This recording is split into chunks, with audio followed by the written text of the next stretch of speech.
ప్రభునందు అత్యంత ప్రియులైనటువంటి మా ప్రియులందరికీ ప్రభునామమున మీకు మా శుభావందనాలు తెలియజేస్తున్నాం. ఇది మన యొక్క బైబిల్ పఠనం పరిశుద్ధ గ్రంథం బైబిల్ను ఆధారం చేసుకుని కార్యారంభం కంటే కార్యాంతము మేలని ప్రసంగి గ్రంథం 7-8 వచనాన్ని ఆధారం చేసుకుని ధర్మశాస్త్రంలో నుండి ధర్మశాస్త్రం యొక్క విధులను గురించి మనము చూస్తూ ఉన్నాం. ఇది మన నిర్గమాకాండము 21వ అధ్యాయము 12వ వచనము 13వ వచనము 14వ వచనం గమనించండి.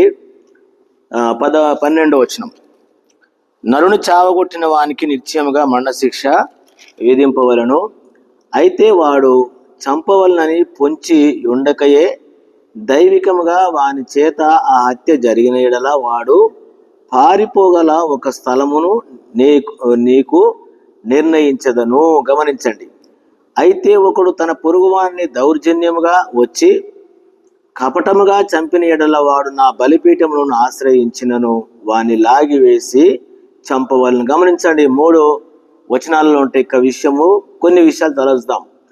అయితే ఒకడు ఏం చేసిన 3-4 వచనాలు, నరుని చావగొట్టిన వానికి మరణశిక్ష విధించవలదు. దీన్ని ఇంతకుముందు కూడా నరహత్య చేయవద్దు అనేటువంటి యొక్క భాగంలో నుండి కొన్ని విషయాలు మనం చూసినాం. నరహత్య దేశాన్ని అపవిత్రపరుస్తుంది కాబట్టి ఎప్పుడు కూడా నరుని చంపకూడదు. దేవుని యొక్క వాక్యములో ఎన్నో విషయాలు ఈ మాటలు రాయబడ్డాయి. ఆది కాండంలో కూడా కయ్యను ఏబేలు గురించినటువంటి విషయము, అంతేకాదు 9వ అధ్యాయంలో కూడా నోహావు గారి యొక్క కాలంలో నరుని రక్తము చిందించవద్దు, చిందిస్తే వాని రక్తము మళ్ళా పరిష్కారం అదే రక్తం చిందించాలని. హత్య అనేటువంటిది ఒకరిని ఒకడు చంపుకోవడం అనేది చాలా భయంకర విషయము. తిరిగి వానికి అదే శిక్ష, నరుని చంపిన వానికి మరలా వాన్ని చంపడమే.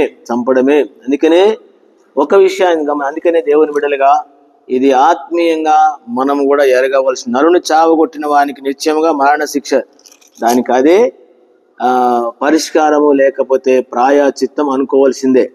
తర్వాత 13వ వచనంలో, అయితే వాడు చంపవలనని పొంచి ఉండకయే దైవికముగా జరిగిన ఎడల, హత్య జరిగితే వాడు పారిపోగల ఒక స్థలము నిర్ణయించాలి. అందుకనే ఇశ్రాయేలు యొక్క పట్టణాలలో ఆశ్రయపురాలు ఉన్నాయి. కాబట్టి ఇది మీరు తర్వాత గమనించండి. ఒకవేళ కొన్ని విషయాలు నేను మీకు గుర్తు చేస్తాను, గమనించండి. సంఖ్యాకాండము 35వ అధ్యాయము 35వ అధ్యాయంలో ఈ విధంగా, ఎందుకంటే వారు పారిపోవడానికి కొన్ని స్థలాలను దేవుడు వారికి ముందుగానే నిర్ణయించి, అందుకనే ఎవడైనా దైవికంగా అంటే అతన్ని చంపాలనే ఉద్దేశం కాకుండా ఏదో విషయంలో సడన్లీ జరిగితే దాని విషయంలో అతడు ఏం చేయాలంటే పారిపోయేటువంటి యొక్క స్థలము ఇక్కడ రాయబడి ఉంది. కాబట్టి వాళ్ళు పారిపోవడానికి ఒక స్థలాన్ని ఏర్పాటు చేసినటువంటి యొక్క సందర్భము మనకు కనబడతా ఉంటుంది.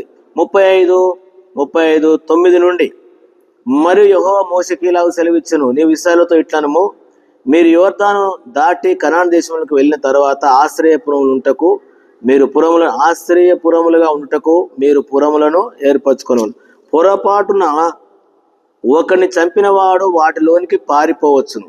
తీర్పు పొందుటకై నరహంతకుడు సమాజం ఎదుట నిలుచు వరకు వాడు మరణశిక్ష నొందడు. గనక ప్రతి హత్య చేయవాడు రాకుండా అవి మీకు ఆశ్రయపురములుగా ఉండును. ఇవి మీరు దేవుని వాక్యం చదివితే ఆశ్రయపురాలు ఎందుకున్నాయో అది రాయబడింది. మీరు ఇవ్వవలసిన ఆ పురములో 6 ఆశ్రయపురములు, వాటిలో యోర్దాను యువతల. సరే, ఇక్కడ ఎక్కడే ఉన్నటువంటి యొక్క విషయాలు ఈ పురాలని కూడా రాయబడింది. 15వ వచనం, పొరపాటున ఒకరిని చంపిన యెడల వాటిలోనికి పారిపోవునట్లు ఆ 6 ఆశ్రయపురములు, ఆ పురములు ఇశ్రాయేలులకు పరదేశులకును మీ మధ్య నివసించే వారికి ఆశ్రయములున్నట్లు. ఒకడు చచ్చునట్లు వాణ్ణి ఇనుప ఆయుధంతో కొట్టువాడు నరహంతకుడు, ఆ నరహంతకునికి నిశ్చయముగా మరణశిక్ష విధించవలను. ఇదంతా కూడా కొడితే వాడు దైవికంగా జరిగితేనేమో వానికి ఆ యొక్క శిక్ష లేదు.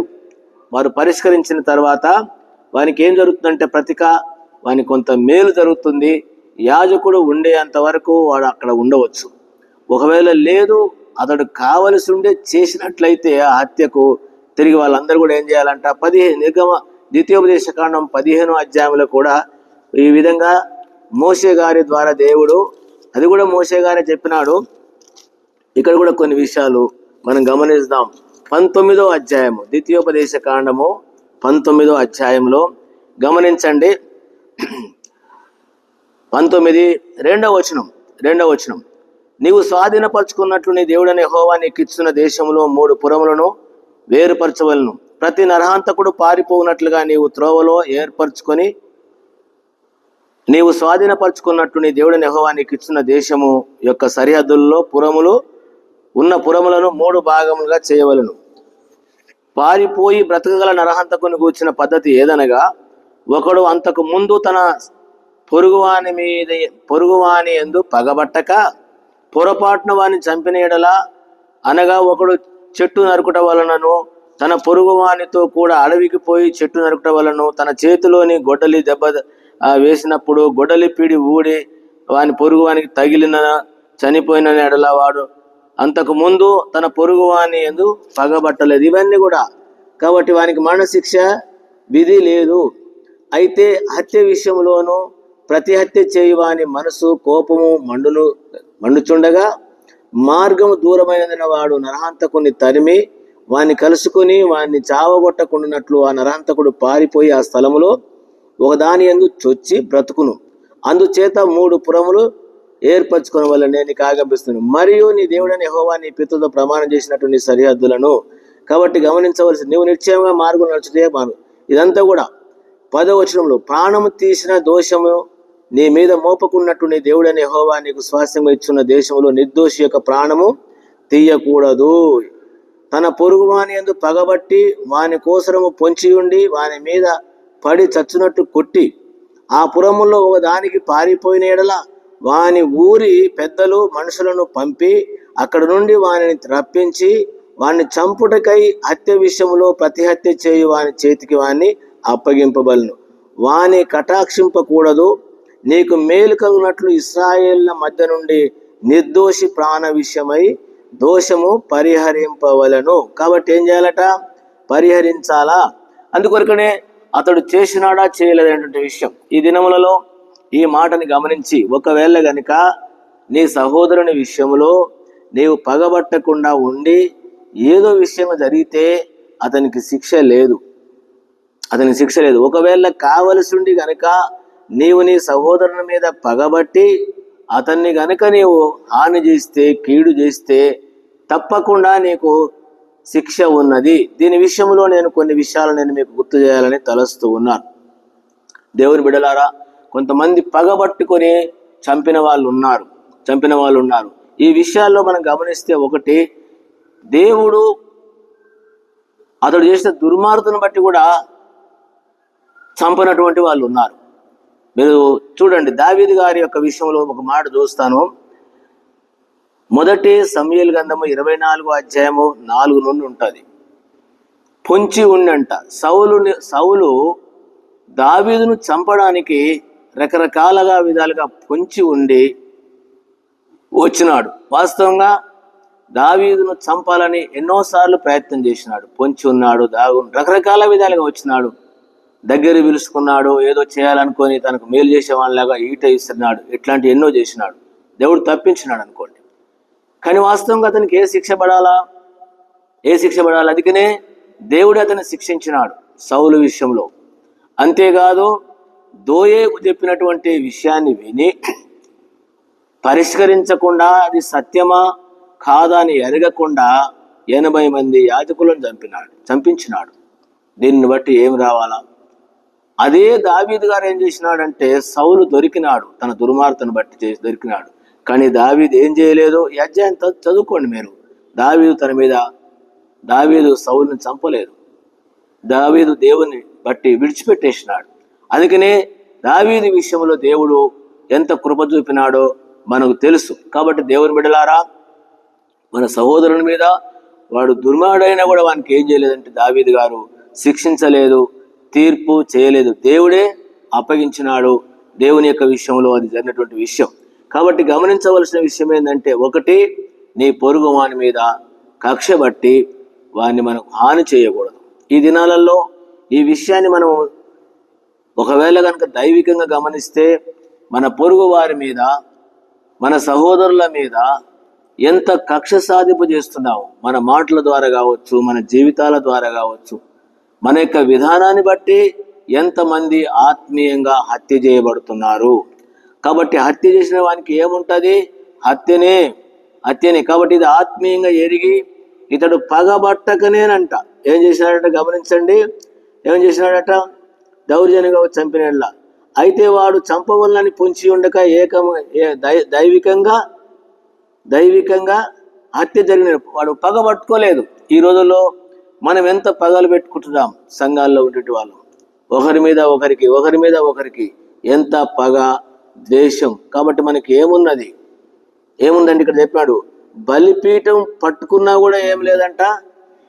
వాడు చేసిన దోషాన్ని బట్టి బలిపీఠం పట్టుకుంటే కూడా ఏం లేదంటే అతన్ని లాగి చంపేసేయాలంట. కాబట్టి మనము ఆత్మీయంగా గమనిస్తే దేనికి మనము ఒప్పుకోవాలి, దేనికి మనము శిక్షకు పాత్రులమండి, దేనికి మనము శిక్షకు పాత్రులం గమనించండి. అందుకనే దేవుని బిడ్డలుగా మనం గమనించండి. మనము గనక దైవికంగా దేవుని కొరకు, మేలు క్షేమం కొరకు మనం పగబట్టుకున్నా, లేక కొన్నిసార్లు గద్దించినా వారికి ఆత్మీయంగా మేలు ఉంటుంది, లేకపోతే ఏముంటుంది? కీడు ఉంటుంది. గమనించండి, నేను ఇంకొక మాట నేను చూపించాలని తలస్తూ ఉన్నాను. ఒకటి, సంఖ్యాకాండము 15వ అధ్యాయము, సంఖ్యాకాండము 15:30 వచనములో ఈ విధంగా వ్రాయబడి ఉంటుంది. సంఖ్యాకాండం దయచేసి 35 అండి, 35 సంఖ్యాకాండము 35వ అధ్యాయము 35:11లో గమనించండి ఏముంది ఇక్కడ. మరి యెహోవా ఇలాగ సెలవిస్తున్నాడు, పొరపాటున ఒకరిని చంపినవాడు వాటిలోనికి పారిపోవచ్చు, తీర్పు పొందుటకై నరహంతకుడు సమాజం ఎదుట ఏం చేయాలి?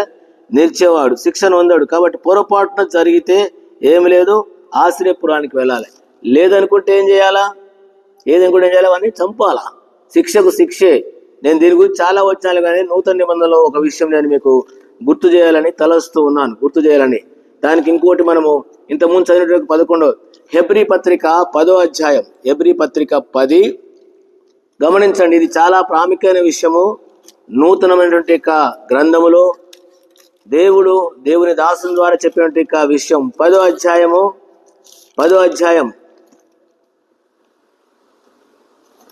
26వ వచనం, 10:26. దయచేసి హెబ్రీ పత్రిక 10:26లో, మనము సత్యమును గూర్చిన అనుభవ జ్ఞానం పొందిన తర్వాత బుద్ధిపూర్వకంగా పాపము చేసిన పాపమునకు బలి ఇకను ఉండదు, గాని న్యాయ తీర్పునకును భయముతో ఎదురు చూచుటయు విరోధులను దహింపబోవు తీక్షణమైన అగ్ని ఇక ఉండును. పాత నిబంధన ప్రకారంలో వాళ్ళు ఆ విధంగా కొట్టినారు, చంపేసినారు, దానికి పరిష్కారం. కానీ కొత్త నిబంధన ప్రకారం రేపు దేవుని దగ్గర తీర్పుగా ఉండాలా, తీర్పు కాడ నిలబడాలి. అందుకనే దేవుని బిడ్డలుగా ఎవరు కూడా బుద్ధిపూర్వకంగా సహోదరుల మీద కక్ష బట్టి, కోపం బట్టి, భేదాలు చూపి వారిని ఆత్మీయంగా చేస్తే ఏమైంది? బుద్ధిపూర్వకంగా ఏం చేశాడంట? మనము సత్యమును గూర్చి అనుభవ జ్ఞానం పొందిన తరువాత కూడా, మనం ఇది చేయొద్దని తెలిసి కూడా, అందుకనే దావీదు ఏం చేసినాడు? సౌలు దొరికినాడు కానీ హాని చేయలే. అది సౌలుకు లేదు. దాన్ని బట్టే దావీదు కనికరించబడ్డాడు, సౌలు చనిపోబడ్డాడు. ఈరోజు బుద్ధిపూర్వకంగా పాపం చేసి చాలామంది, ఇదే కాదు ఇంకేదైనా సరే, బుద్ధిపూర్వకంగా అనుభవం పొందిన తర్వాత బుద్ధిపూర్వకంగా పాపం చేస్తే పాపం చేసిన వానికి బలిగా లేదు. కాబట్టి ఏముందంటే శిక్ష ఉంది. చాలా మంది అనుకుంటున్నారు కదా, మనం ఎన్ని చేసినా దేవుడు క్షమిస్తాడు, ఒప్పుకుంటూ పోతున్నాం అనుకుంటున్నారు. బుద్ధిపూర్వకంగా సత్యం ఎరిగిన తర్వాత చేస్తే దానికి పనిష్మెంట్ ఉంది, శిక్ష ఉంది. ఒకవేళ యాంత్రికంగా తెలియకుండా సడన్లీ యాక్సిడెంట్ లాగా జరిగితే ప్రభు దగ్గర ఒప్పుకుంటే క్షమాపణ ఉంది. ఇది మొదటిదిగా విశ్వాసులం కానీ సేవకులం కానీ ఎవరమైనా ఇది మనం ఎరగాల. ఇంకొక విషయాన్ని కూడా నేను మీకు గుర్తు చేస్తున్నాను, ఎందుకంటే ఈ విషయంలో కొన్ని విషయాలు మీరు ఎరగండి. ఒక విషయం, బలిపీఠం గురించి ఇక్కడ రాయబడిన మాట 14వ వచనం, ఒకడు తన పొరుగు వాని మీద దౌర్జన్యంగా కపటంగా చంపిన ఎడల వాడు బలిపీఠం పట్టుకుంటే కూడా నేను ఈ 2 విషయాలను నేను మీకు గుర్తు చేస్తా ఉన్నాను. బలిపీఠం పట్టుకుంటే ఎవరు పట్టుకున్నారు? బలిపీఠము మొదటి రాజుల గ్రంథము 1వ అధ్యాయం ఈ విధంగా వ్రాయబడి ఉంది. 49 నుండి అందుకు అదోనియా పిలిచిన వారు భయపడి లేచి తమ ఇండ్లకు వెళ్ళిపోయి, అదోనియా సొలొమోనుకు భయపడి లేచి బయలుదేరి బలిపీఠము కొమ్ములను పట్టుకొనెను. అదోనియా రాజైన సొలొమోనుకు భయపడి బలిపీఠం కొమ్ములను పట్టుకుని, రాజైన సొలొమోను తన సేవకులైన నన్ను కత్తి చేత చంపకుండా ఈ దినమున నాకు ప్రమాణం చేయవలనని మనవి చేయుచున్నట్లు సొలొమోనుకు సమాచారం రాగా, సొలొమోను ఇలా సెలవిచ్చను, అతడు తన్ను యోగ్యునిగా అగుపరుచుకునేట్లా అతని తల వెంట్రుకలో ఒకటిను క్రింద పడదు, కానీ అతడు ఎందు దౌష్టం కనబడినట్లా అతడు మరణశిక్ష నొందును అని సెలవిచ్చి బలిపీఠం నొద్ద నుండి అతన్ని పిలువనంపించి అతడు వచ్చిన తర్వాత సొలొమోను సాగిలపడగా, సొలొమోను అతనితో నీ ఇంటికి పొమ్మని సెలవిచ్చాడు. చూసిన బలిపీఠం పట్టుకుంటే సొలొమోను ఏం చేసినాడు? అదోనియాకు క్షమాపణ ఇచ్చినాడు. ఎందుకంటే నీ శిక్షకు నీవే పాత్రునివి, ఇంకోసారి కనుక నువ్వు చేసినట్లయితే అని. ఇదే విషయము రాజుల గ్రంథము 2వ అధ్యాయము గమనించండి. 2వ అధ్యాయంలో ఇక్కడ కూడా ఒక గొప్ప విషయం రాయబడి ఉందండి. దయచేసి నేను 28 చదువుతున్నాను. మొదటి రాజులు 2:28 నుంచి గమనించండి. ఇది మీ తర్వాత చదువుకోండి, భాగం వివరంగా మీకు అర్థం కావాలంటే. యోవాబు అబీషాలోము పక్షము అవలంబించకపోయినను అదోనియా పక్షము అవలంబించుడని గనుక ఈ వర్తమానం అతనికి రాగా అతడు పారిపోయి యెహోవా గుడారమునకు వచ్చి బలిపీఠం కొమ్ములను పట్టుకున్నాడు. ఎవరు? యోవాబు.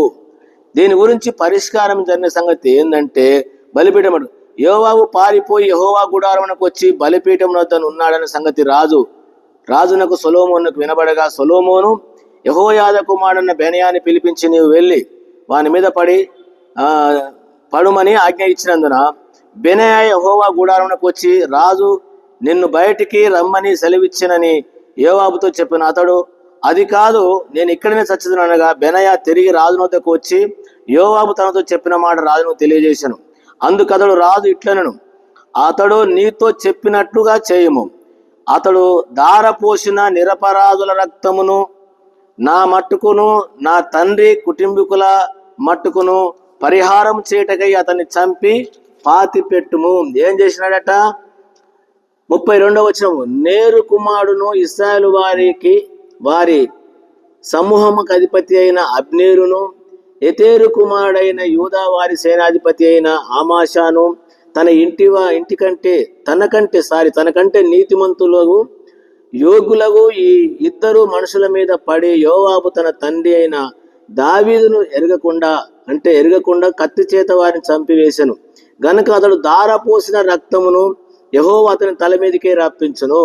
మరియు వీరు ప్రాణ దోషమునకు యోవాబును అతని సంతతి వారును సదాకాలం ఉత్తరవాదులు గాని దావీదుకును అతని కుటుంబీకులకును అతని సింహాసనకు సమాధానం యెహోవా నిన్నటికి కలిగి ఉండును. కాబట్టి యెహోయాదా కుమారుడు బెనయా వచ్చి అతని మీద పడి అతని చంపగా అతడు 2 మంది తన ఇంటిలో పాతి పెట్టబడి. ఎవరు? యోవాబు. ఇంకొక విషయం కూడా నేను చెప్పగలను. అందుకనే యోవాబు నిర్దాక్ష్యంగా నిర్దోషులను ఇద్దరిని చంపినాడు. ఇది మనకు దావీదు కూడా సొలొమోను చెప్పినాడు యోవాబు విషయంలో చేసినట్టు విషయం. అందుకనే దేవుని బిడ్డలుగా ఈ రోజుల్లో దైవికంగా సంఘాలలో ఉన్నట్టు మనము మన సహోదరుల విషయంలో నీతిమంతులను అనవసరంగా మనం ఒక్కొక్కరి విషయం తీర్పు తీర్చేస్తాం. అనేకల విషయాలు మనం కోపడతా ఉంటాం.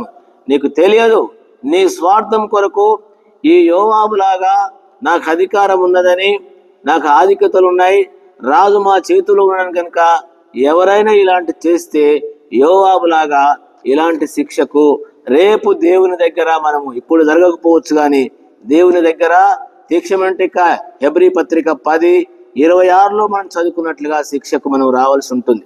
కాబట్టి ఈ విషయాన్ని ఎరగండి. ఇంకొక సందర్భం కూడా మీరు చదువుకోవచ్చు.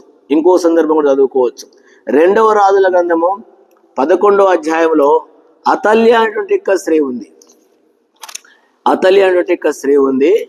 ఆమె ఎంత దుర్మార్గంగా జీవించిందో అతల్య గురించి, ఎందుకంటే యెజబేలు గురించినటువంటి విషయం ఎట్లా ఉన్నదో అట్లనే అతల్య గురించి కూడా దయచేసి 2 గ్రంథాలలో ఉంటుంది. ఒకటి 2వ రాజుల గ్రంథము 11వ అధ్యాయంలోను, 2వ దినవృత్తాంతములు 22, 23 అధ్యాయాలలో కూడా మీరు చదువుకోండి. ఈమె కూడా చేసిన దుర్మార్గతను బట్టి మందిరానికి వచ్చినా కూడా ఏం చేసినారు? అక్కడ తిరిగి బయటకు పంపించి చావగొట్టేసినారు. కాబట్టి చెప్పే విషయం ఏమిటి అని అంటే, మనం చదువుకోవాల్సిన విషయం ఏంటంటే, ధర్మశాస్త్రంలో మనకి ఇచ్చినటువంటి ధర్మమేధులు ఇశ్రాయేలు గురించినటువంటి విషయాల్లో మనం తలంచండి, నరుని చావగొట్టిన వానికి ఏమవుతుంది? వానికి మరణ శిక్ష. ఒకవేళ రెండు విషయాలు పగబట్టకుండా మనము జరిగితే దానికి క్షమాపణ ఉన్నది, దానికి కూడా పరిష్కారం ఉన్నది. బలి అల్పించబడక ఇవన్నీ ఉన్నాయి. రెండవది, కావలసిండి అతని మీద పగబట్టి చంపిన వానికి ఏం లేదు, క్షమాపణ లేదు, శిక్ష ఉన్నది. కాబట్టి నూతన నిబంధన ప్రకారము ఆత్మీయంగా మన సహోదరుల మీద మనము పగబట్టే వాళ్ళముగా, వారికి ఆత్మీయంగా హాని చేసే వాళ్ళముగా, కీడు చేసేటువంటి వాళ్ళముగా, నష్టం చేసే వాళ్ళముగా మనం ఉన్నట్లయితే దేవుని బిడ్డలుగా హెబ్రీ పత్రిక 10:26 ప్రకారము శిక్షకు తీర్పు కాడ నిలబడాలి. వద్దు అనుకుంటే ప్రభు యొక్క వాక్యాన్ని బట్టి, ఎందుకంటే క్షమాపణ ఉన్నది కాబట్టి క్షమించి ఇక నుండి బుద్ధిపూర్వకంగా చేయకుండా ప్రభు కొరకు నమ్మకస్థలంగా జీవిస్తాం. కాబట్టి గుర్తించి మనం చూసినాము, బుద్ధిపూర్వకంగా హత్య చేస్తే ఏముందనేది. ఇది మనము శరీర సంబంధంగా హత్య చేయడం విషయం కాదండి, ఆత్మీయంగా హత్య చేసేటువంటి వాళ్ళు అనేకులను మనం హత్య చేస్తూ ఉంటాం, మనకు అధికారం ఉందని చెప్పేసి. అట్లా చేసి నష్టపోవద్దని ప్రభునామమున మీకు మనవి చేస్తూ ఉన్నాం. ప్రియమైన తండ్రి, బాగానే దీవించి మన చిన్న కొంచెం చెల్లిస్తాం. యేసునామమున ప్రార్థించి వేడుకుంటున్నాను తండ్రి, ఆమేన్. మన తండ్రి దేవుని యొక్క ప్రేమ, మన ప్రభువైన యేసుక్రీస్తు కృప, పరిశుద్ధాత్మ సహవాసం మనందరికి తోడైనను గాక. ఆమేన్. ప్రైజ్ ది లార్డ్ అండి. మీ అందరికి ప్రైజ్ ది లార్డ్.